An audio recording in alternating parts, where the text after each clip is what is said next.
Israel agrees to a ceasefire with Hamas in exchange for the return of hostages taken on October 7th. The United States sees an immediate shift in presidential policies as Donald Trump takes office. President Donald Trump proposes relocating some of the Palestinians living in Gaza. Welcome to Inside Israel News, your home for American conservative commentary on international affairs and thorough and unbiased analysis of Israeli news, politics, and current events in the Middle East. Or as the internet trolls say, mouthpiece of the Zionist conspiracy, spokesman for the elders of Zion, highly paid propagandist of the Mossad. Yeah, no. This is Inside Israel News. I'm your host, Mensch-Kight.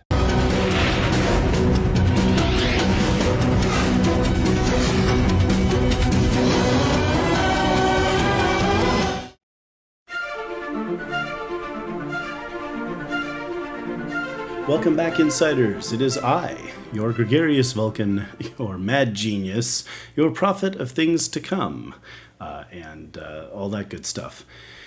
Been a long time since I posted. I know. I have a peeve of my own that, when podcasters post, I can't wait to hear the next episode. Tell me the next thing, and I've spent over 20 days here since I posted. That's unforgivable, but I work long hours. Had a really rough month, so much that my team and I have decided that it's time for me to hire some help, and I'll have some assistance because my job has gotten a little too big for even me. All right, so that's life, though, isn't it? Of course, when I do manage to get home, I have 7 children to look after, so I don't have copious time to record. All right, so the big thing, and everybody's asking me, Isaac, talk about the hostage deal. Okay, so I'm going to talk about the deal. I'm going to talk about it first, right now, get the Israeli news kind of covered, and then I'm going to kind of do the international and American sections in one, keep it kind of short today. Right now, kind of everything in the world is revolving around Donald Trump and his truths and tweets and whatever. So, I mean, that basically is the international news, isn't it? So, I'll talk about that. All right. This deal. First of all, the facts, right? So Israel negotiated with Hamas in Qatar, and they came up with a deal to release some of the hostages in exchange for a ceasefire, right?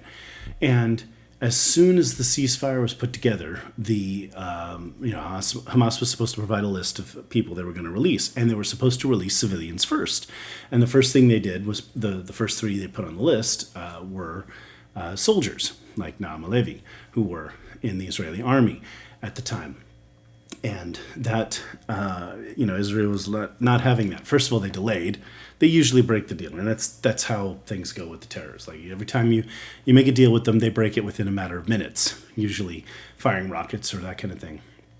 This has been a little bit different because Hamas has taken such a beating, right? So this time is a little bit different. But one of the things that was different from the usual games that we play here in the Middle East is that when Hamas did not provide a list of hostages who were going to be released on time, Israel went ahead and started bombing again. And then, Hamas was like, oh, no, we didn't mean it. Okay.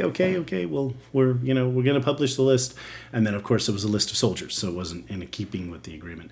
As usual, they like to act like they're, they can do whatever they want. All right. With that, 17 hostages have been released. So let's talk about that. So 17 hostages have been released, and those are Doron Steinbrecher, Romy Gonen, Emily Damari. We'll be talking a little bit more about her in a minute. Arbel Yehud, Liri Albag, Karina Ariev, Agam Berger, Daniela Gilboa, Naam Halevi, of course, Gadi Moshe Moses, Keith Siegel, Ofer Calderon, and Yarden Bibas. More on that, of course. But with them being released, and thank God they are, we have some of them back.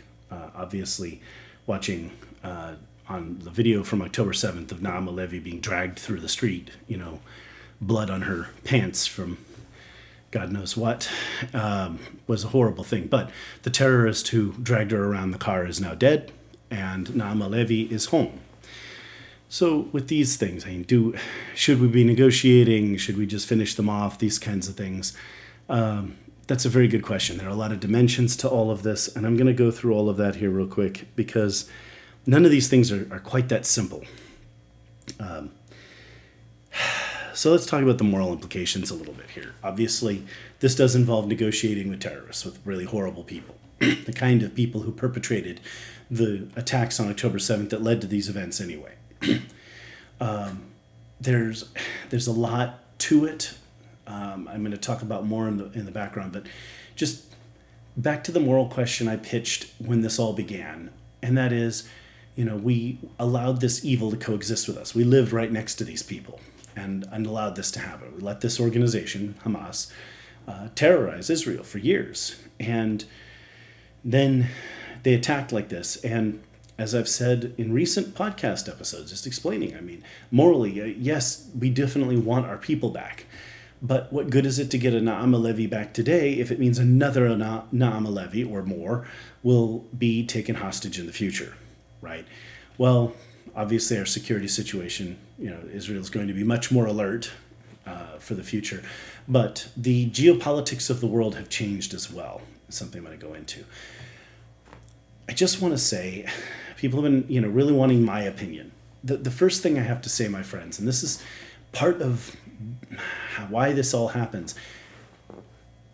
As Jews, and Christianity as well, we hold life to be sacred, right? So Jews and Christians have this in common. Like, life is sacred. We, the idea that, we're horrified by this idea of euthanasia, of the aged, or, I guess if somebody's in really severe chronic pain, I can kind of understand that a little bit. But even then, you fight for your life until the time comes when your body can't fight anymore. Not going on life support is one thing, but choosing to die is another. That's the point. We go even to that point, right? Life is precious, and we hold life to be precious. I don't want to get into the abortion debate, but you guys have heard me say before, the unborn are precious. They are also alive and also deserve to be protected. So life is sacred. And if we believe life is sacred, our enemies believe the opposite, right? They take hostages, they murder, they commit the most horrendous and horrendous crimes because they know we value life, that we want our people. And that's why they do these, take the hostages, this heart-rending process of us trying to get them back. It hasn't worked out at all the way they intended, but still, this is part of the dilemma. So looking at the moral dimension, obviously, no, we don't want to get hostages back today to have more hostages taken tomorrow. I don't think that's going to happen this time around.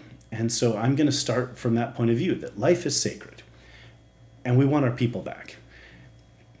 And I, as I said before, I think I was in a position where I was ready to say, look, I don't want to write all of the hostages off, but the fact is, we could not negotiate, people are, so many things, excuse me. So there are all these people trying to pressure Bibi into making a quick deal, right? For, past 6 months, the Israeli left has been on fire about, just make a deal, get our people back, and that kind of thing, at any cost. That's not appropriate. On the other hand, refusing to make a deal when one would be, a reasonable deal could be reached would also be morally inappropriate. We hold life to be sacred. We want our people back. Okay, and so morally, yeah, that's a challenge. That's a really difficult thing. And what we have to do now, knowing that this deal has gone forward, is look at all of the ways in which we can ensure that this doesn't happen again, and not just, we're going to improve our security apparatus, because there's more to this. Hamas needs to be destroyed, regardless of what, ceasefire, whatever. That now we take other steps, political steps, whatever we have to do. So more on that in a minute. But there's that. Now, that's my opinion. I don't want to say I'm a softie. You've heard me, I've shown my moral fiber before. But I want to read an opinion from a good friend of mine about this that offers a different opinion so that you can hear both sides. So the Israeli left is pressuring for a deal at any price. A lot of people on the Israeli right are willing to tolerate, the center right, willing to tolerate a deal if it's reasonable and gets our people back, and we can ensure that it doesn't benefit the terrorists, right? I'm kind of with that camp kind of on the right side, I want to say, of that camp of the, I would take it a little more morally that, it's not just a good deal. I want our people back for sure, but we really have to make sure that this doesn't happen again. Okay. Beyond that, to the right, there are people who think that this is absolutely inappropriate and that it's terrible. One of them is my friend Bob Zeidman, who is the author of Good Intentions and Animal Lab. Great read. I like reading his stuff. On the Good Intentions newsletter recently, he published his opinion, and the title says it all. It wasn't a deal, it was a crime. So I will read from the Good Intentions newsletter. You can go to goodintentions.com and you can find the newsletter there and sign up, so you can receive it as well. And read the books. They're good books. I enjoyed myself. Like I said, it's great reading art written by people who share your values. It's none of this woke nonsense. Quite the contrary with Bob. All right, so Bob begins his newsletter article, "It wasn't a deal, it was a crime," with this: "The decision of the Israeli government to make significant concessions to the Hamas kidnappers should never be called a deal. It was an extortion. Would you call it a deal if someone kidnapped your child and you agreed to pay a ransom to get her back? Of course not. The kidnapping was a crime, and the extortionate demand was an additional crime. So the proper description of what has occurred is that Israel, pressured by the United States, capitulated to an unlawful and extortionate demands of Hamas as the only way of saving lives of kidnapped babies, mothers, and other innocent, mostly civilian, hostages. This was not the result of a negotiation between equals. If an armed robber puts a gun to your head and says, 'Your money or your life,' your decision may be to give him your money, but you would not be describing it as a deal, right? Nor should the extortion arrangement agreed to by Israel be considered a deal." So let's stop using that term. Now, I use that term here in the podcast. Forgive me, Bob. That's how people are referring to it. I run into this problem, and I've told you before, like when I clarify that when I'm speaking of Judea and Samaria, it's what the international media erroneously calls the West Bank. The fact is, when you're talking about things, people have to know what you're talking about.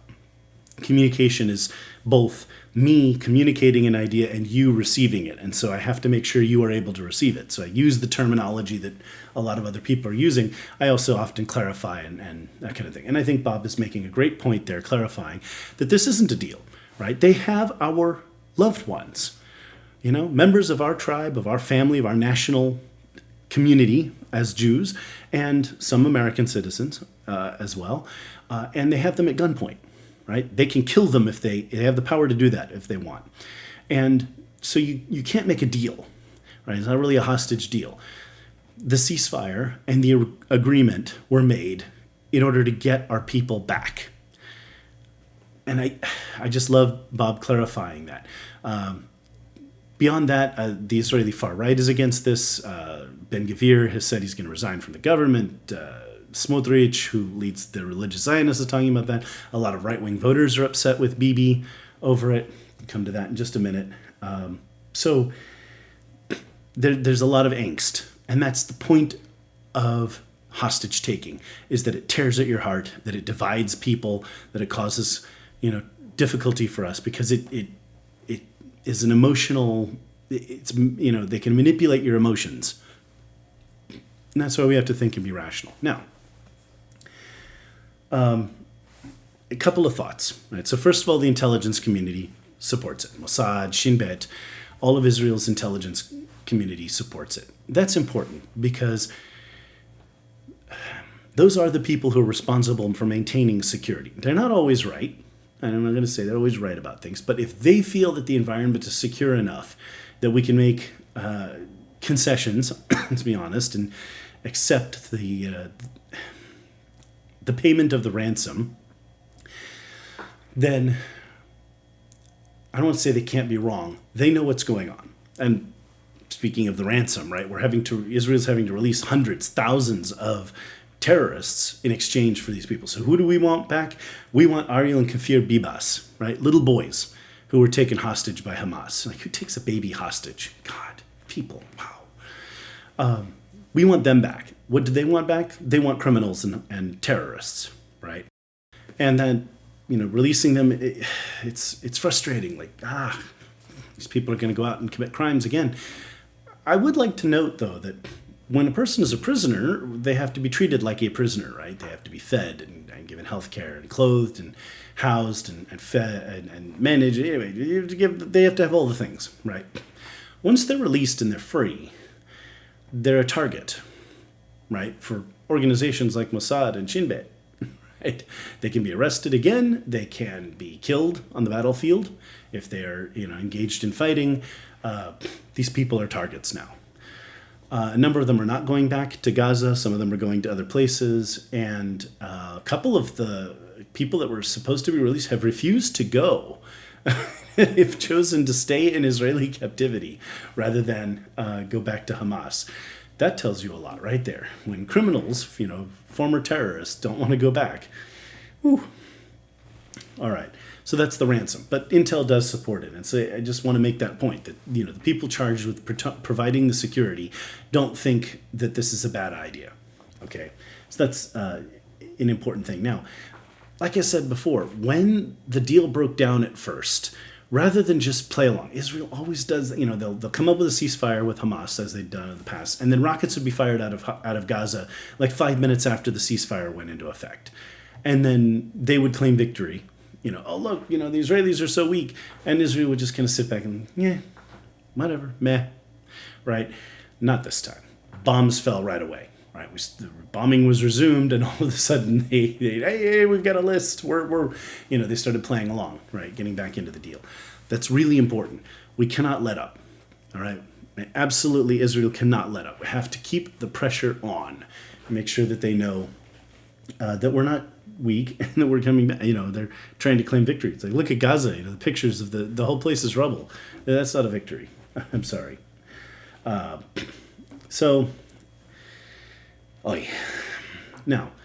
one interesting thing that's come out of it, I don't want to say it's a positive. It's been an interesting way of going. So Emily Damari is one of the hostages who were released. When they took her, her dog was trying to defend her. And rather than, let the dog attack them, she was trying to hold the dog back. So when they shot the dog, they shot off 2 of her fingers on her right hand. So she's doing this image, making this gesture with the 3 remaining fingers, which are her thumb, her index finger, and her pinky. That kind of looks like the heavy metal devil sign kind of thing. But she's doing it as sort of a middle finger. It's become a new symbol of our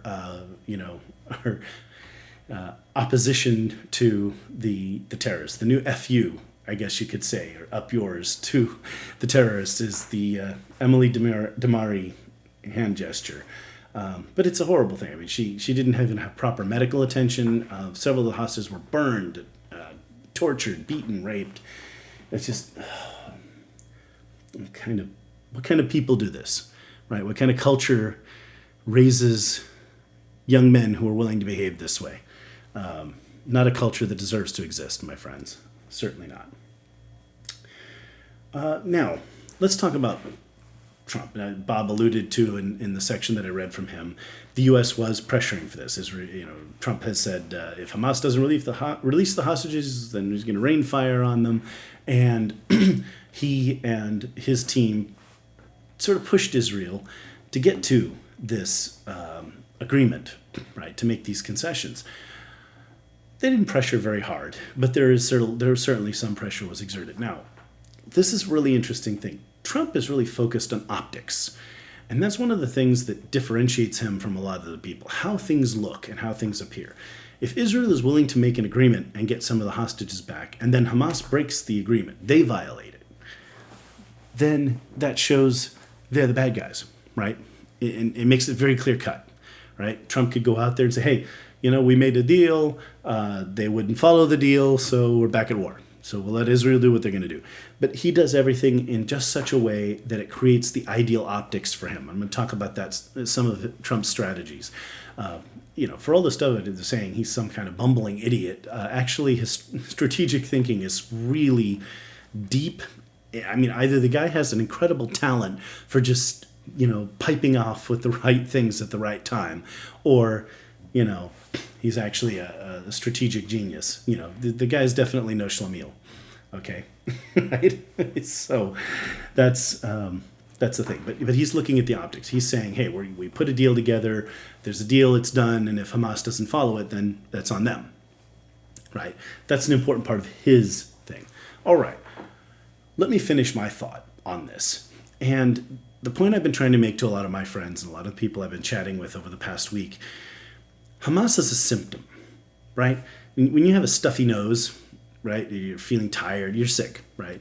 The stuffy nose, the fever, those are symptoms, right? The infection is the illness. Your body needs to develop the antibodies to fight the infections. You get the people who, I'll take a, cold medicine and that'll take away all the symptoms and I'll go to work.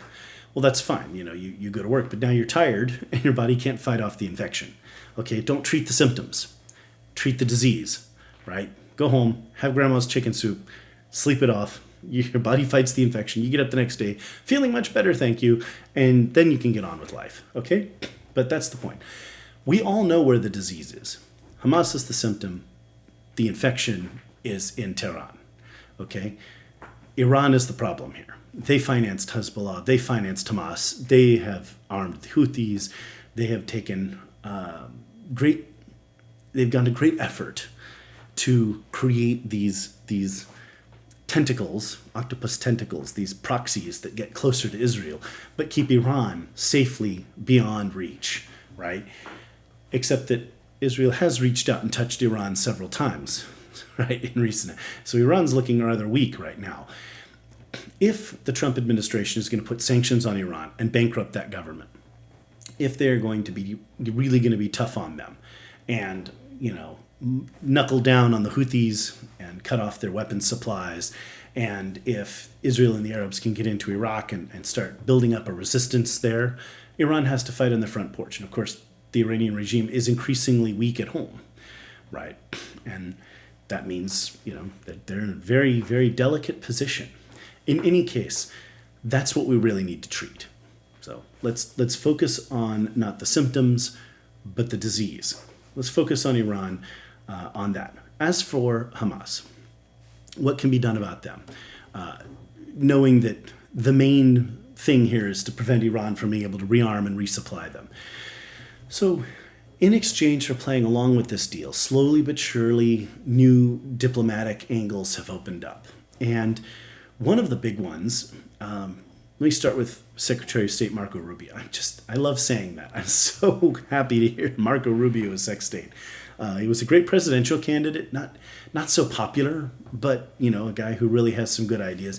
Having him in the number 2 spot in our federal government is really awesome. The guy's a really good political leader. He didn't have the charisma, I guess, to be a presidential candidate. Although Donald Trump came along and had what we were looking for.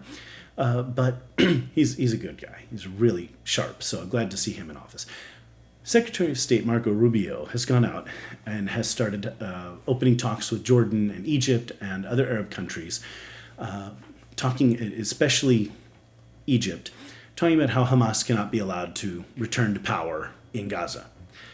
That diplomatic effort, now that's not something the Biden administration would ever have done or undertaken, but that diplomatic effort is worth the patience with the hostage agreement.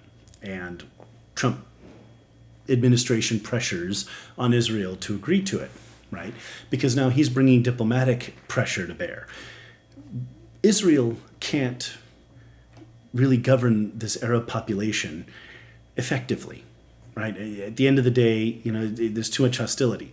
They don't, we aren't part of the culture. We can understand it, of course. We have intel and we know a lot about these people, but Israel can't fix this problem.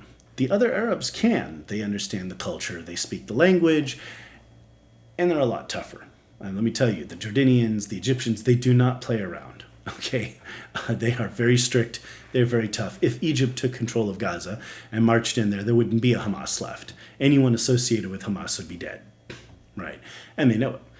Egypt considers Hamas a national security threat, and a serious one, because Hamas was aligned with the Muslim Brotherhood, whom President al-Sisi overthrew a few years back. So at this point, the Secretary of State is now involving other Arab governments in this. And as he's doing this, Donald Trump comes up with yet another brilliant point. as Rubio is talking with the Arabs, hey, what can we do to make sure Hamas doesn't come back to power in Gaza? What can we do to strengthen Israel's hand in the region and this kind of stuff? He then turns around and says, well, how about we relocate like half the population of Gaza? How about Egypt and Jordan take some of them, right? Well, so first off, this is brilliant on so many levels, and this is the point that I'm trying to make. People, Trump's such a buffoon. Well, if he's such a buffoon, how can he have such a well thought out strategy? First point, I've been saying for years, if you want peace, if you really want peace in the region, you have to be 100% pro-Israel, right? Every time these conflicts happen, the neo-Nazi protesters on the campuses, and the Biden administration can, don't go into Rafah, just don't. We defeated Medicare, don't, right? And, it's like, they're our allies, they're fighting their enemies, why are we telling them not to fight, right? Why is reluctance and all this talk of, the Biden administration constantly trying to, don't escalate, de-escalate. When Hamas hears that, right, they think that they're winning, right? That strengthens their position. That gives hope to them. And the PLO, right, Fatah, the other terrorist organization, the kinder, gentler terrorists who are in charge and over in Ramallah and the Judea and Samaria, right? It gives them hope that they might win. The only way that the Palestinians are going to end their genocidal war and accept some kind of peace settlement is when they realize that they absolutely cannot win. That they have no hope, not even the tiniest little sliver that they might succeed. Then and only then would they be willing to entertain. Okay, if we've completely lost and there's no hope, so we'll talk now. Okay, that's the way to go. And Trump is headed in that direction. First thing. Second thing, talk of relocating these people puts a lot of pressure on Egypt and Jordan. How do you say no to, these are Arabs, Gaza Strip's been bombed flat. It's this terrible refugee situation. How can you not feel for the poor people of Gaza? I don't have any crocodile tears, my friends, but you see my point here, right? Why not take in some refugees? Why not help these poor people that you're always talking about how horrible it is that these people are oppressed? Well, then bring them into your own countries. They won't be oppressed anymore, will they? Except that Egypt and Jordan know better than anyone that these people are the scum of the earth. That these are the kinds of people who raise young men who will rape and torture children, right? So they know, right? I don't have to cite the thing, that Denmark, or the Netherlands took in, I think it was Denmark, took in 100 Palestinian refugees, and something 60% of them had committed a crime within 2 years. Right, and been convicted and gone to prison. What other crimes they weren't convicted of, or no one reported, or they weren't found. There's criminals usually, they commit a number of crimes until they get caught. So it's all the other crimes you didn't hear about that they committed before. All right, so that now means that if they don't want to end up, if you're Egypt and you don't want to be saddled with 500,000 or more of these Palestinians, so about Gaza, yes, we'll right away, we'll get in there, we'll help, we'll send our security forces, we'll help, eliminate Hamas and build a new thing there, and we're happy to help. They're staying there though, right? As long as we're clear on this, as long as they're staying there, it's okay, right? And this is the brilliant thing. So here, Trump has taken a position that at once puts, pressure on the Palestinians in such a way that, if we can talk openly of the relocation of large numbers of Palestinians, then obviously we're all in on Israel, right? That is creating a situation where there is no hope for winning. Number two, it pressures the Arab governments to step in and do something, right? And number three, it makes a good point. It puts another potential solution. Theoretically, now, I'm not advocating this position necessarily, but follow me, my friends. Theoretically, if the 4.5 million purported Palestinians that there are between Gaza and Judea and Samaria were moved to Jordan, Egypt, Saudi Arabia, and other countries, right, and resettled, there would be no problem. There would be no more conflict, would there? They'd be living with their fellow Arabs who speak Arabic. They'd be living in Arab countries that are governed by Arabs. No more oppression, right? They're not being, oppressed by the evil Jews who are sniveling, conniving trolls with horns on their heads, blood matzah, and have secret space lasers. So, people so nefarious and bad that they obviously, are oppressive and dubious and duplicitous and, anyway. We're such devious people. We Jews, we're always plotting and scheming, my friends. Wow. In any case, you get the idea. But that's pretty brilliant strategy right there. So real quick on the relocation thing, though, I've talked about in past episodes about the demographics of the Middle East and the thing. When the British took control of the British Mandate of Palestine, there was something like 250,000 people living there, and 25%, about 1 in 4, were Christians.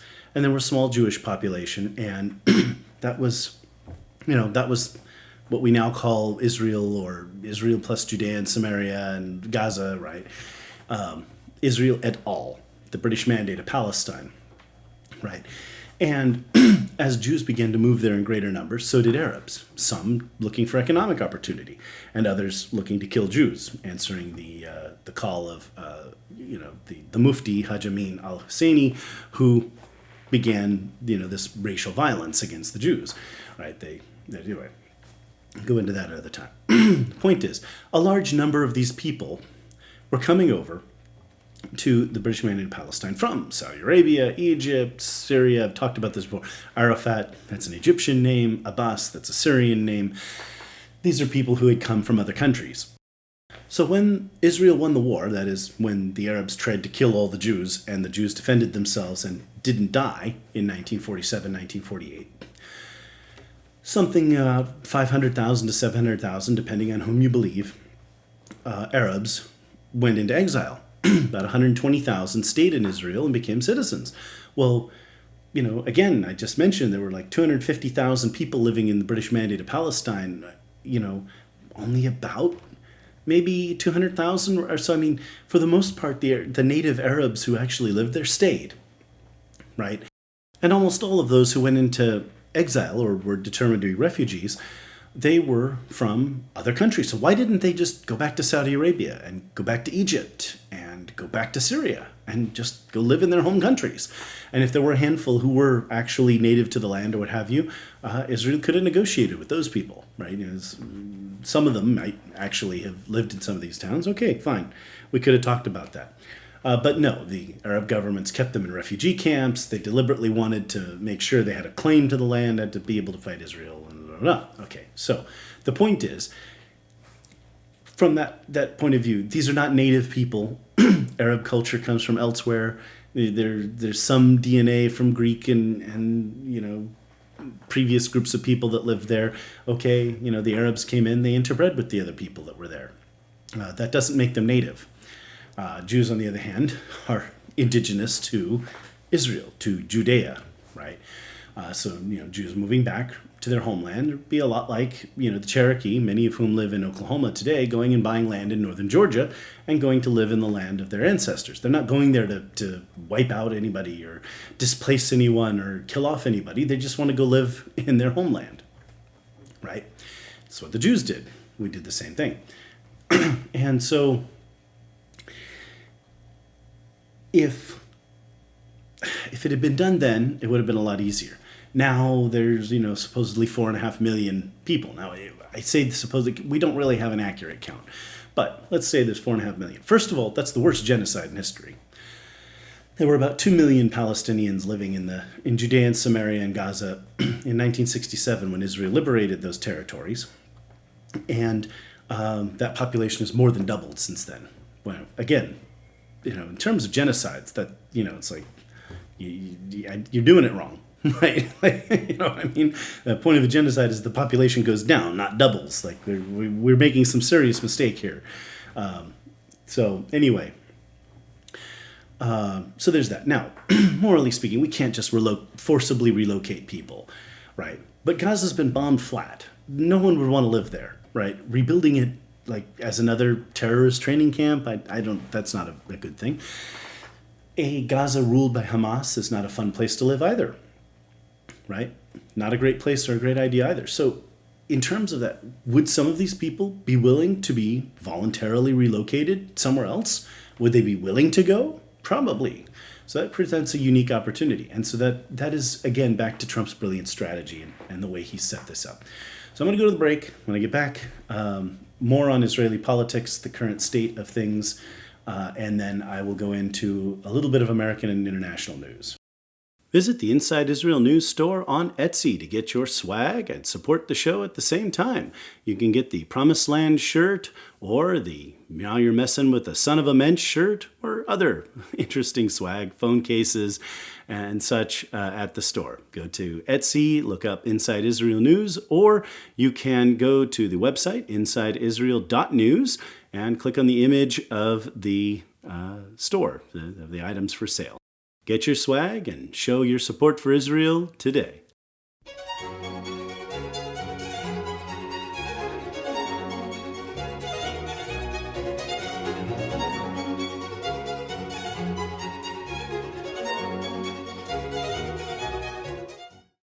On to Israeli politics.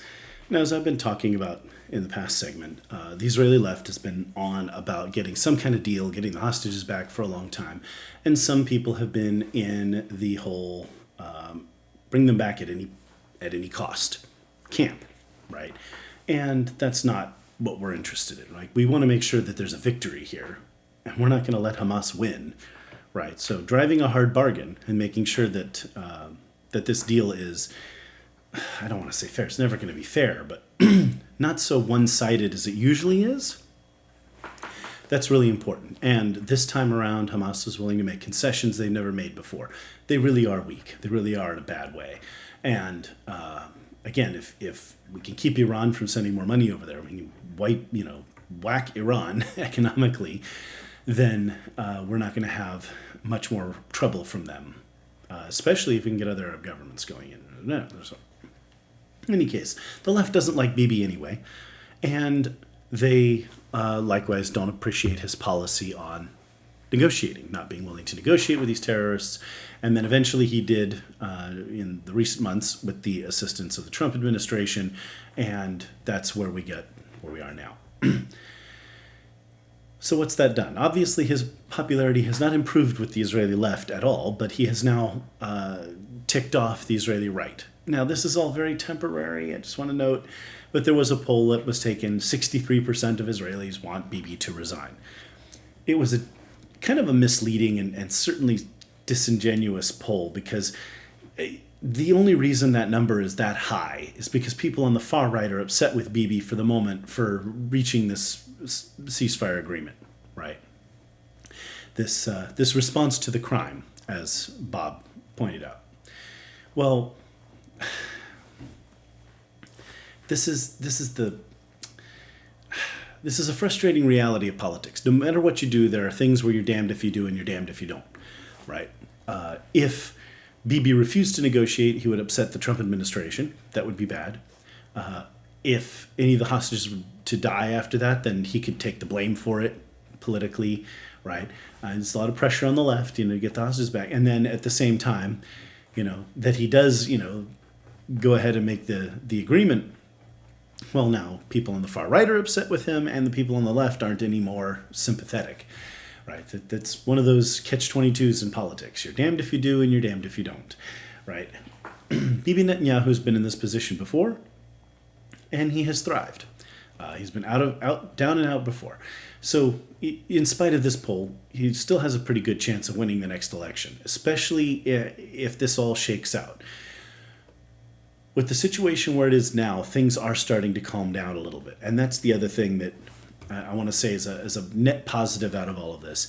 As we turn things over to the diplomatic front, to getting Egypt and Jordan to step up, to shifting away from the fighting and on to to other avenues, pursuing this in other ways, Israel can get back to normal, back to doing business, back to growing its economy, right? People can get back to their lives, and that's an important thing. And theoretically, that means elections could be held at some point in the not too distant future. we'll see. But as I've said before, I mean, the elections aren't going to be held until all of the fighting is over. The situation in Lebanon is still rather intense. The Lebanese army didn't step up and do all of the things it was supposed to do. It did part of its deal, part of what it was supposed to do, didn't completely uphold its end of the bargain. And so Israel did not withdraw from Lebanon according to the agreement, but the agreement in Lebanon is still on, and we're going to see what happens. But let's just say that there's a tense ceasefire that continues in Lebanon at the moment vis-a-vis Hezbollah. Now, at this point, Hezbollah is completely cut off. HTS, this guy al-Jolani, who rules Syria, does not like Iran. He does not like Hezbollah. They've been fighting against, Hezbollah has been helping the Syrian regime fight against groups like HTS for a long time. So Hezbollah is now cut off from Iran and isolated. And the Lebanese army is bearing down on them from one direction, trying to assert the sovereignty of the state of Lebanon, and the Israelis are on the other. So it's not a very desirable position to be in, where Hezbollah is now, after all of their leaders were killed or maimed, in the in the day of the pagers, right? The pager boom. So there you have that. And obviously there's this deal in Gaza now that means that things can settle down for Israel for a little bit. It's still tense. Israel still has to maintain readiness, still has to have significant armies in the field. Israel's moved a little bit into Syria to provide an additional security corridor to protect the Druze. Apparently, the Druze look on HTS rather favorably, and they and the Kurds are willing to join this new government. We'll see what happens in Syria. Perhaps Israeli forces will be backing off at some point. But for the moment, they've taken a little bit of an extra security corridor to ensure the security of the Golan Heights, which belong to Israel now. They're Israeli territory. They're never going back to Syria. I'm not even sure that the security corridor that's been taken now, that goes up farther up Mount Hermon, and from Hermon up the border of Lebanon just a little bit in the mountains there. It just provides a little extra security, cuts off Hezbollah from supply. I mean, I just think I just don't see why Israel should have to give that back. But, if they come to a good agreement with the Syrian government, if Syria starts to stabilize, that will be a good thing for Israel, and it might warrant pulling back a little bit. In any case, it's a security corridor, right? Just a small one. There are all these people, Israel has invaded Syria. It's like, oh, come on, people. It's like this tiny little sliver of land that just helps Israel provide security. I mean, good God. Okay. But so things are tense.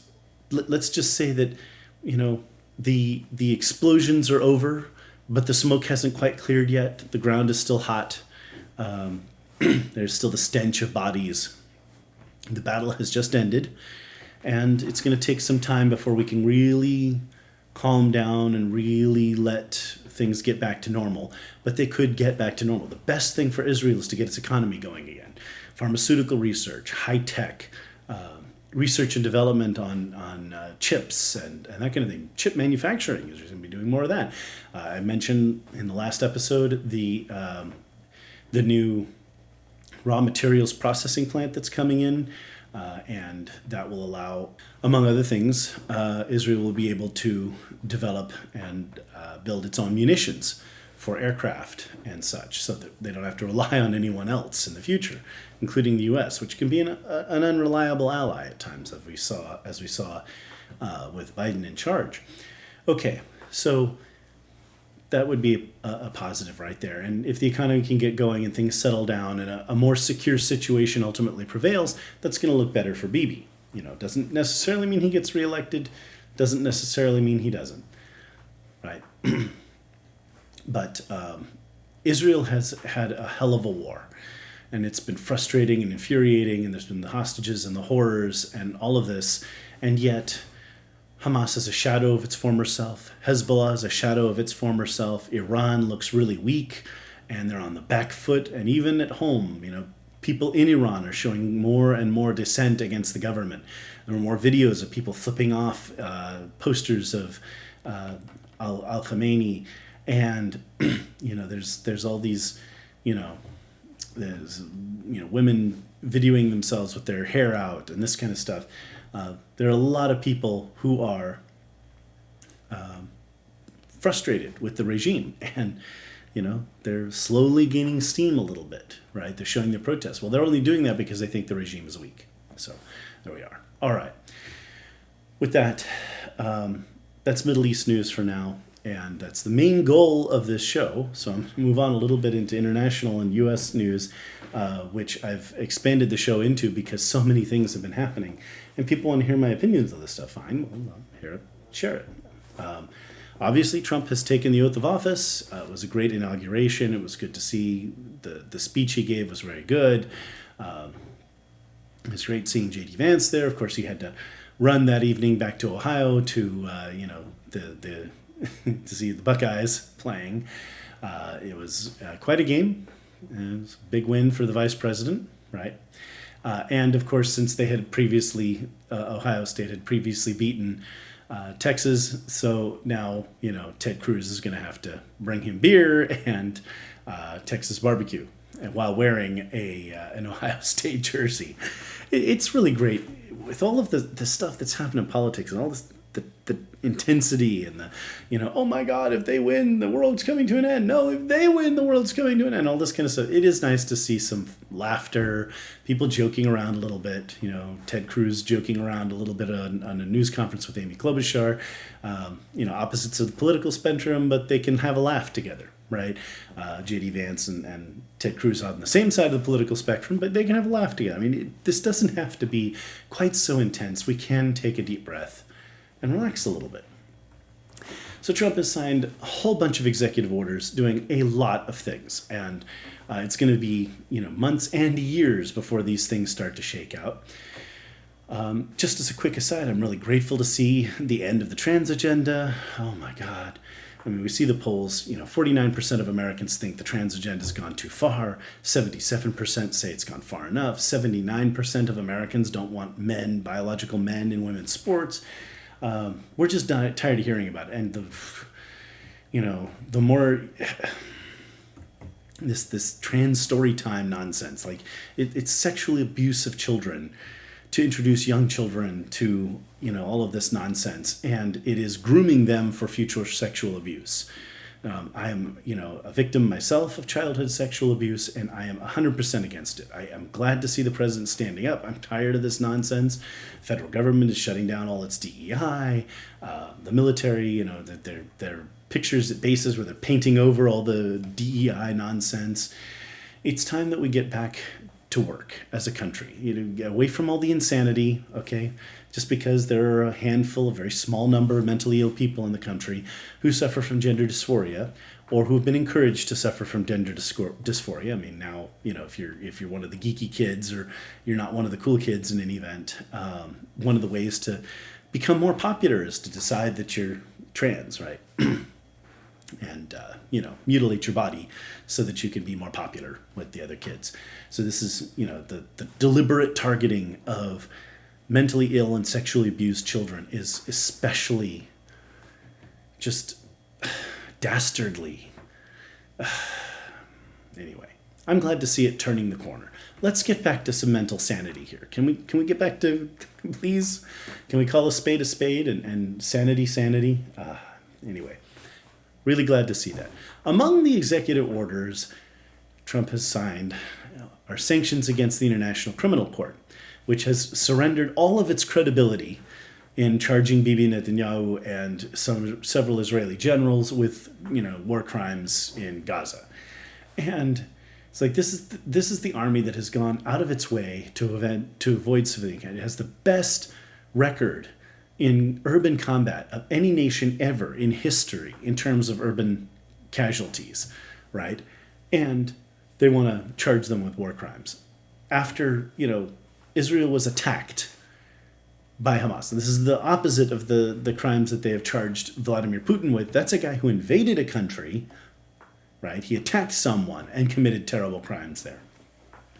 Anyway. We've heard from the ICC that now that they are under sanctions from the United States, the ICC may not be able to function, that they may shut down. Well, good. if they're not going to have this any credibility, if they're going to do this kind of anti-Semitic nonsense, then good riddance, right? The United States doesn't need to harbor these international institutions that are harming our interests. All right. Good riddance. All right.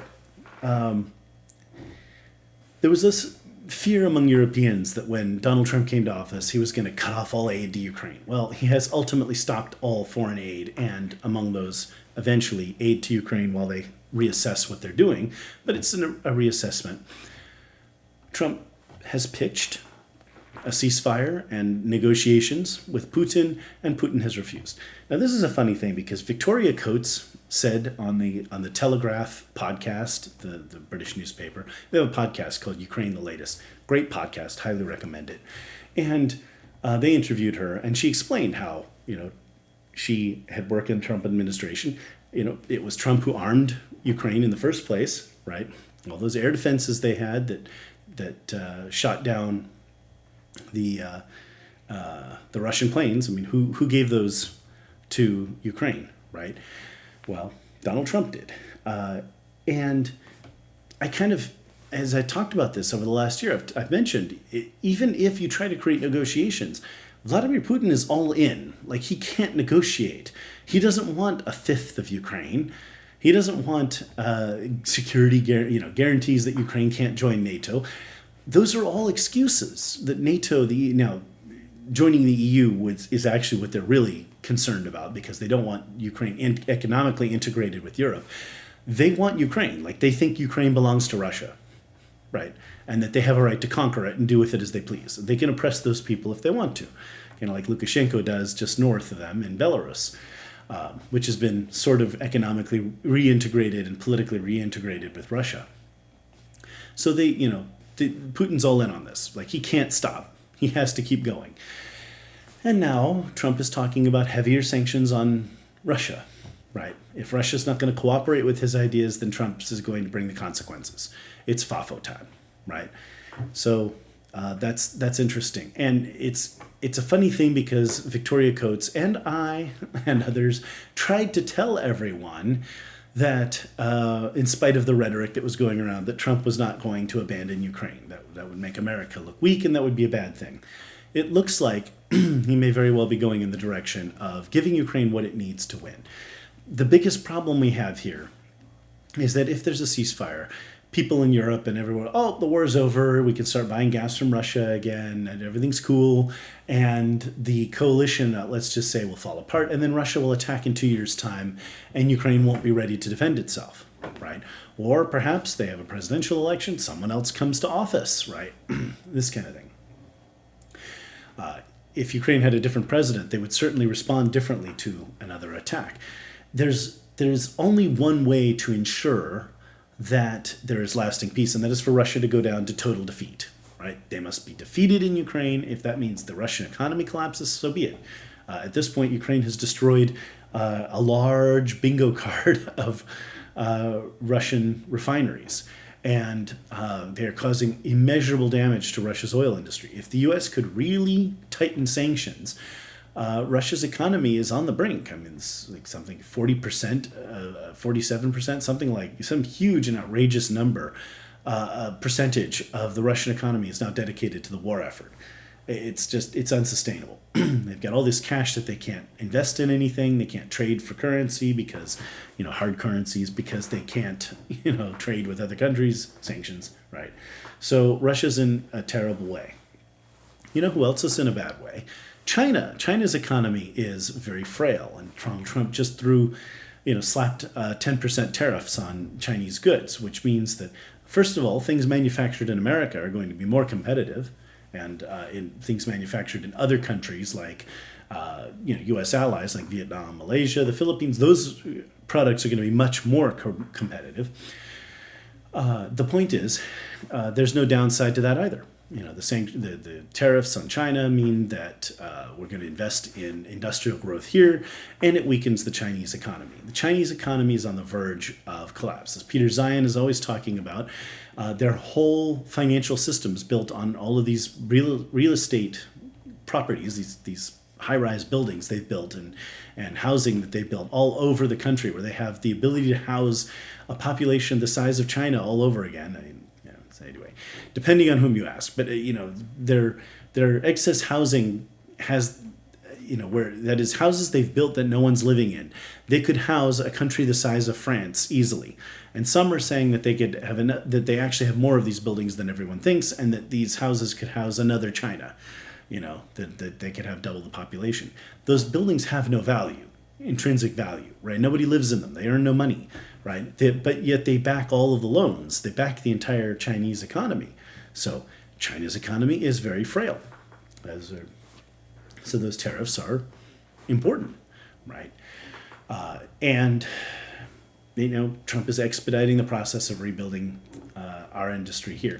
A number of economists and Peter Zion and other people are like, well, Trump has to have an industrial policy. The government has to spend money to help develop the industries here. Friends, there's this thing called the free market. It really is. And economists are taught basically, Keynes and basically Marxist economics. They think that government is the only institution that can do anything.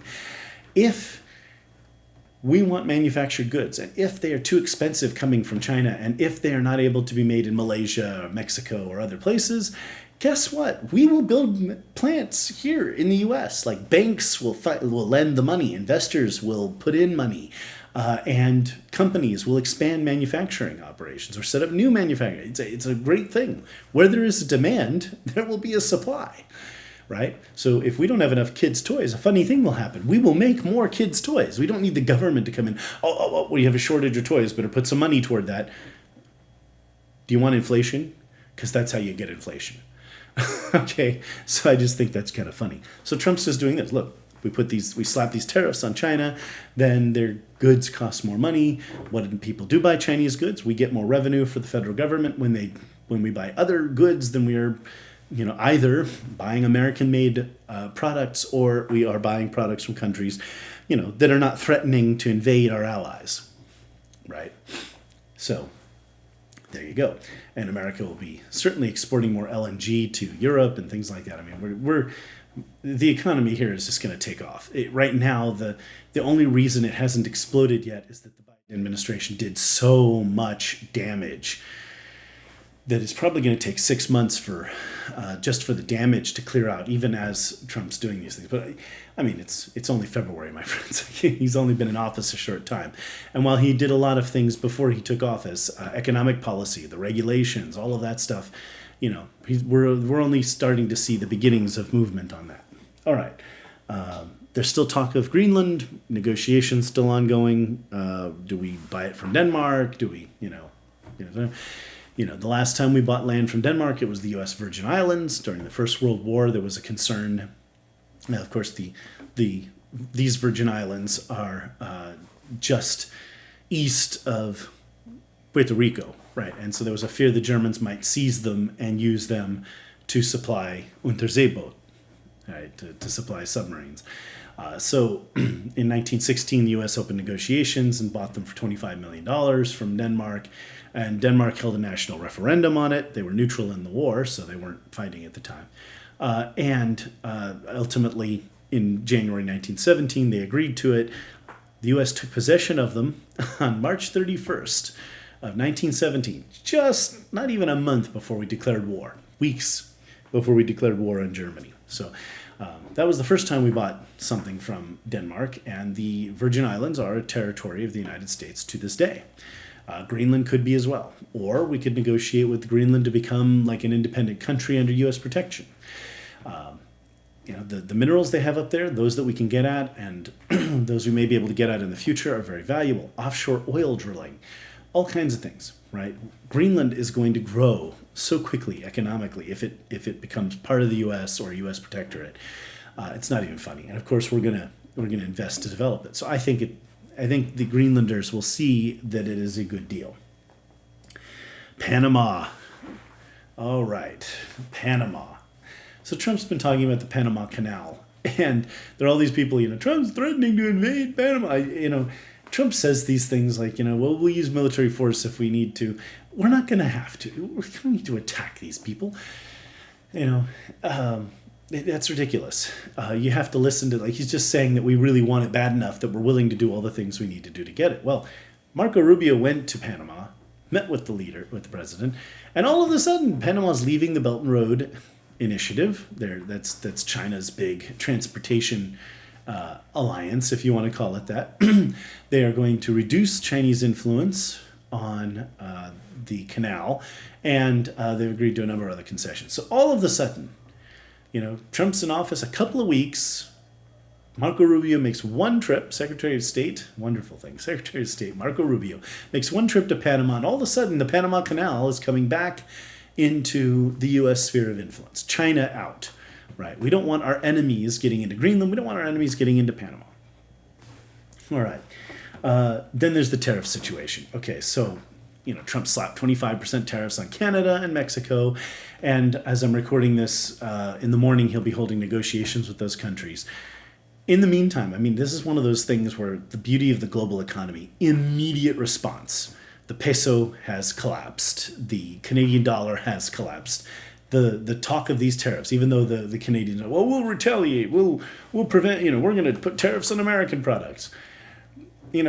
America's trade with these two countries is substantial. It's a few percentage points for sure, here and there. There's been estimates up to 15% of our trade. But 77% of Canada's trade is with the United States. And that's only because they're a Commonwealth country. They trade a lot with Britain and other Commonwealth countries. And East Asia as well. Mexico, over 90% of their trade is with the United States. So it would be a really bad idea to try to have a trade war. Both countries are going to be bankrupt in 5.5 minutes. So all of a sudden, President Sheinbaum and Prime Minister Trudeau, are eager to talk. Well, of course, Trudeau's not going to be in office much longer because Pierre Poilievre is going to be the next prime minister in Canada, and he is already on fire. He's out there talking about Canada first. We're never going to be a state. We're gonna negotiate, but we're not surrendering.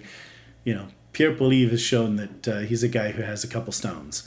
You know what I'm saying? He's a guy who could go toe to toe with Trump.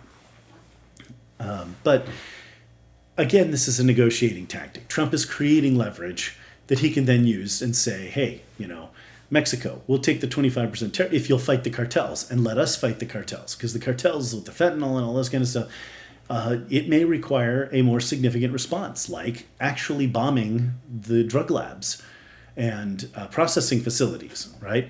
That would show the cartels that we're serious, right? So, taking further steps to ensure the security of our country.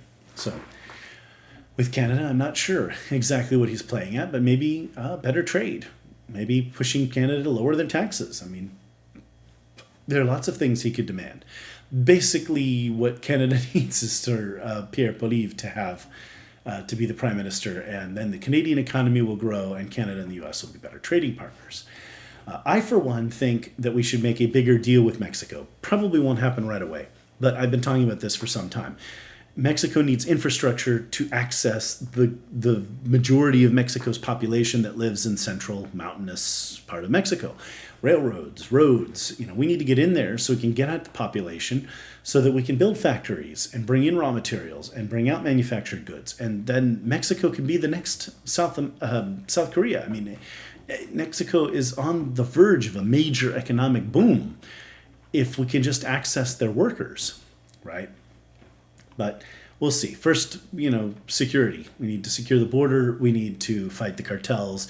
And then we can work on those longer-term economic goals. All right. Last thing for today. God, I could talk for hours and whatever. I want these episodes to be shorter, and I want to make sure I'm getting you guys the most important thing. The Equal Rights Amendment, the ERA. The Biden administration couldn't just go out quietly. They had to pull some kind of nonsense as they were leaving office, trying to argue that somehow the Equal Rights Amendment had been ratified to the Constitution. Just utter nonsense. So, the Equal Rights Amendment was proposed back in the 70s. The idea was to prevent discrimination based on sex, right? And it went out to the states and was ratified by a good number of states. And, it reached... they put it out with the usual, 7 years and then it was reintroduced. They extended it a few years, and after all that, in 1982, it expired. Right, the time ran out. At that time, 35 states had ratified, and then five more states had later renounced their ratification. They've withdrawn their ratification. So at the time that the expiration date arrived, 30 states had ratified. You need 38? They didn't have it. Okay?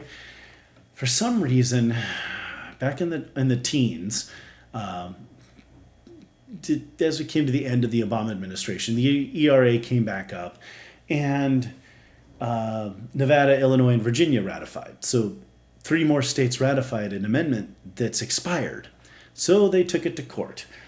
And while they were taking it to court in 2019, 2020, trying to get the courts to say that you couldn't renounce that they were arguing, one, that the states that had withdrawn the ratification could not legally do so, and that 2, the expiration dates were illegitimate, so that 38 states had ratified and it should be part of the Constitution.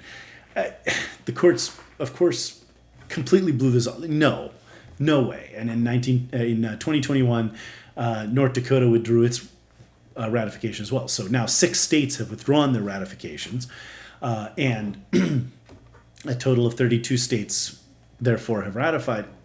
Again, the amendment is expired.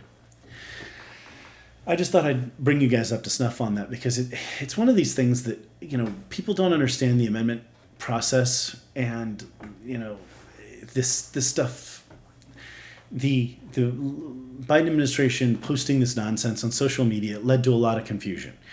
Somehow they got it in their head that if there's an equal rights amendment, that somehow makes abortion legal. I don't see how that argument is there. I think it makes child support illegal. I mean, I've been saying for some time, in any state where abortion is legal, child support should be limited to the cost of an abortion. Morally speaking, if I, as a man, have no say in whether or not the child lives and is born, then why should I have to pay? I mean, clearly, if the child is born, the mom chose to have it. Therefore, the mom should be responsible, right? I support child support, generally speaking. My point is, if men are not going to be involved in that decision-making process, obviously everyone's involved in the decision to do the thing. But once you've done the thing and there's a pregnancy that results, the woman in the states that still have legal abortion, the woman makes the choice. Obviously, if a woman is in Alabama, she can go across the state to Georgia and have an abortion and come back without consequences. So it's still legal fundamentally, in the U.S. And the idea that somehow the Equal Rights Amendment is going to change that, I don't see the legal argument there. But the Equal Rights Amendment failed, and it's a dead amendment. There'd be no energy to pass it today. We've passed enough laws, Title IX and all that, and the administration, the Biden administration, tried to twist all of that anti-discrimination laws in order to try to get the whole trans thing in there, which is sickening. Like, you're going to destroy women's rights to advance this trans. Anyway, my friends, I'm so grateful the insanity is over. I was so happy to hear, I, Donald J. Trump, do solemnly swear, oh, thank God, the sanity is back. It's been an improvement. Okay. More analysis in the next episode. We'll go with things as they come up. So many things happening, so much to talk about. I'm going to try and keep the episodes a little shorter. May have something big coming up this year. I've been thinking about doing something with the podcast, and I may go ahead and pull the trigger, but we'll see. I'll keep you guys informed. I'm just letting you know that some big things may be coming. So with that, I will say, as always, goodbye, Lahitrod. Writers of the history, stand with me. Look into my eyes and see. People go away but never say goodbye. Someone stole the moon tonight, took my light. Everything is black and white. Who's the fool who told you boys don't cry? Hours and hours and flowers. Life is no game for the cowards. Why? The time goes by. Every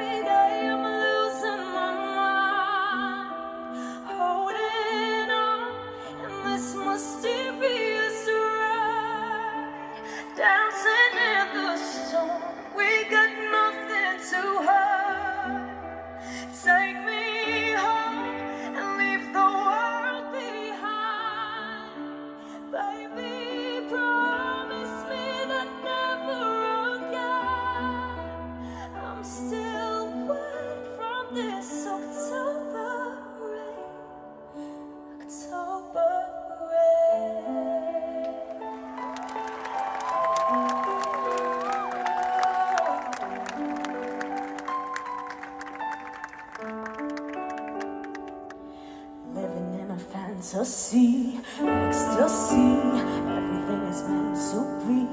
We shall pass, but love will never die. Hours and flowers, life is no game for the cowards. Why the time goes wild. Every day I'm losing my mind, holding on in this mysterious ride, dancing in the storm. We got nothing to hide. Take me home and leave the world behind. Baby, promise me that never again. I'm still wet from this October rain. October rain.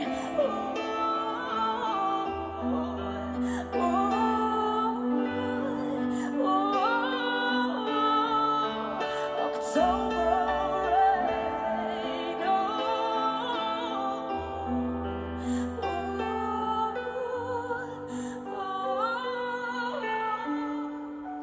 Baby, promise me that never again. I'm still wet from this October rain. October rain.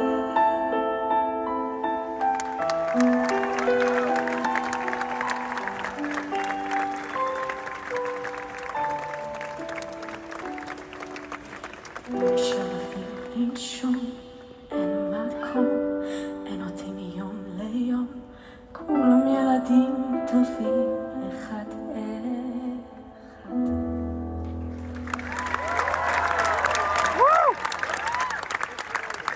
Bring them back home now.